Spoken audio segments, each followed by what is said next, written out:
প্রিয় ভাই ও বোন, আমরা অনেক জায়গায় এই ভুল ডিসিশনে চলাফেরা করি। ইমানটা শক্ত করতে গেলে কি করতে হবে, কোন জায়গায় যুদ্ধ মোকাবেলা করতে হবে সেটা আমরা জানি না। ইমান যদি আপনার শক্ত করতে হয়, ইচ্ছা শক্তির উপরে আপনার যুদ্ধ ডিক্লেয়ার করতে হবে। ইচ্ছা শক্তি হলো, একজন ইমানদার মানুষ, শয়তান সবসময় নোংরা কাজে আপনাকে লিপ্ত করবে। তখন আপনার ইচ্ছাটাকে এখানে মেরে ফেলতে হবে যে একটা নোংরা কাজে আমি যাব না। মারাত্মক যুদ্ধের থেকে আরো কঠিন, অস্ত্র দেওয়া থেকে আরো কঠিন। কারণ নারীর লোভ কান্না আছে, টাকার লোভ কান্না আছে। দেখা গেলো হারাম কাজে টাকা বেশি। হারাম কাজে যদি টাকা বেশি থাকে, আপনার ইচ্ছাটা ওইখানে যাবে। ইচ্ছাটাকে আপনি ক্যান্সেল করে হালালভাবে আসা, এটা কামানের গোলের থেকে আরো কঠিন কাজ।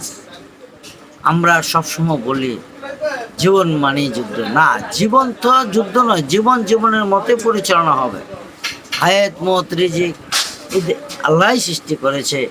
ইচ্ছা শক্তিটা কিন্তু আমার উপর ছেড়ে দিয়েছে। তুমি ইচ্ছা করলে ভালো কাজ করতে পারবে, ইচ্ছা করলে তুমি খারাপ কাজও করতে পারবে। খারাপ কাজ করলে তোমার নামে জাহান্নাম, ভালো কাজ করলে তোমার বেহেশত। শুধু একতরফা ও শুধু আমরা বলি নামাজ পড়ো, শুধু নামাজ পড়লে আপনি বেহেশতে যেতে পারবেন না। আল্লাহকে খুশি হয় না শুধু নামাজ পড়লে, আল্লাহ খুশি হয় না। আল্লাহ সবচেয়ে বেশি হয় নামাজের আগে যে শর্ত, মিথ্যা কথা বলবেন না, হারাম খাবেন না। হারাম খায় নামাজ হলে কী লাভ হবে? জুলুম করবেন না, জুলুম করে আল্লাহ পছন্দ করেন না। অত্যাচারে আল্লাহ পছন্দ করেন না। তাহলে আপনি যেখানে আপনাকেই আল্লাহ পছন্দ করেন না, আপনি নামাজে গিয়ে টুয়া দিয়ে কী লাভ হবে? কিছু লাভ হবে না। আগে আপনি নিজেকে নিজে শুদ্ধ হতে হবে। নিজের ইচ্ছা শক্তিটাকে আগে যুদ্ধ করতে হবে, যাতে আমি নেশা করব না, নারী নির্যাতন করব না, অবৈধ টাকা অর্জন করব না, আমার চাহিদা অনুযায়ী আমি আমোদ ফুর্তি করব না। কারণ আমার চাহিদা আছে রংবামি করার, কিন্তু এটাকে ফিরিয়ে রাখা হইল বড় যুদ্ধ। কারণ এই পৃথিবীতে নারীর লোভ, টাকার লোভ সবচেয়ে বড় লোভ। আল্লাহর শত্রু যে শয়তানে ওই দুইটা জিনিসটাকে বেশিভাবে অস্ত্র ব্যবহার করে। তাই আপনার ইচ্ছার উপরে প্রবালিত করে। এই ইচ্ছাটাকে আপনি যদি বন্ধ করে আমি দিকে যাব না, না যে আমি ভালো পথে চলে আসবো, এটা খুব কঠিন কাজ, মারাত্মক কঠিন কাজ।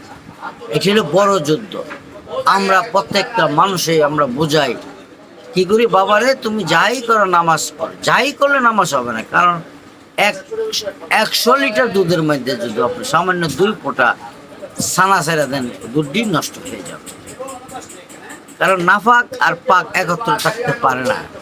এটা আলাদা একটা জগৎ। পাক পবিত্র এক, আর নাফাক হলো আরেক জিনিস।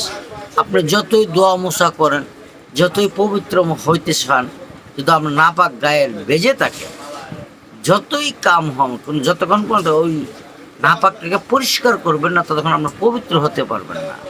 তাহলে ভালো এবং মন্দ একত্র হতে পারে না। মন্দের কাজ, ভালোর কাজ, দুটো আলাদা পার্ট।